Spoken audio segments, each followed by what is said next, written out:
Canvases of colour hide away down alleyways off the city's busiest streets. Any colour on any wall is better than nothing. Art which tells the stories that aren't found in traditional galleries. It was always political, it was never meant to be portraiture of people. But what is celebrated as a masterpiece on one wall is condemned as vandalism on another. Today we explore where the line is drawn between vandalism and street art. To help us with this investigation, we spoke with Hayley, founder of Skyliner, walking tours that cover street art in Manchester. So we're in Stevenson Square and all the artwork behind us here is commissioned, so it's Fred Aldous that currently work on the commissions. They have an artist in residence and they paint, and then every 3 months or so it changes. One of the works that they commissioned was by Axe, and it was the George Floyd mural in 2020. And as soon as the George Floyd mural was up, it changed the usage of the square. So we saw more black people come in here, and I'd heard people on the phone saying, "I'll meet you at the George Floyd mural." It was definitely directly related to the mural. But also just in general, there were younger people here for the first time, and to me, in its whole history, it was the first time it really acted like a public square rather than like a beer garden to come and drink in. If we're thinking of graffiti and vandalism, then I suppose if there's an obvious ill intent behind it, if something else has just been painted and then it gets tagged that same night, there's a lot of internal sort of politics that we might not be privy to, where what we might see as vandalism isn't viewed as that by other writers or artists. It is estimated that it costs the UK over $1 billion a year to clean up graffiti.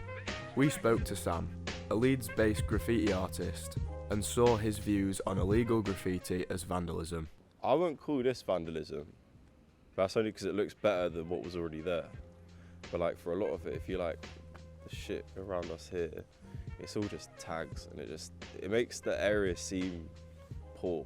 And we could put an actual mural on every single like completely flat wall, or have someone commissioned to do it, or say that you're allowed to do it, then it can actually make an area look really nice. It's like, for instance, like I think East London and Shoreditch, that whole area is just littered with graffiti. But now they do like graffiti tours because it's so good over the years, it's just getting better and better. Because vandalism is just sort of like getting your name as much places as possible, places that people can't hit, so just everyone sees you. So like you'll go down one high street and it's just like your name again, there. You just want to be noticed. But then when it's like street art, it's more they're doing it for the people. Vandalism, they're doing it purely for themselves. Street art, you're doing it for people to enjoy and admire. That's sort of how I see it. Let's say if I was in charge of this country, I'd make street art legal. Not graffiti, but like street art. You can just see, if you can do something good, do it, as long as it's not on someone's house, or a church, or a tree. To further help with our investigation, we travelled to Liverpool to see the process of a mural being created. Mural walls have been painting legal street art since 2019, and their latest project depicts footballing legend Robbie Fowler. So a lot of the artists that work with us come from that background of doing graffiti, and graffiti that's classed as illegal is obviously not getting permission to paint onto certain walls. What we're doing in the world of street art is we're working on walls where we're getting permission to do it, and obviously in many cases getting commissioned to do it. But in terms of the work that comes from graffiti writers, we've got to respect that, because there's some really skilled artists and there's some real talent there. And as I said, a lot of the artists have kind of evolved into working with us, or some of them are still doing graffiti as well at the same time.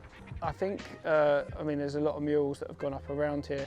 It's created a massive positivity, and it's just turning boring brick walls into really colourful artistic pieces that the fans are absolutely loving and embracing. But it also gives a voice, because obviously you're getting attention from the fans and from the media.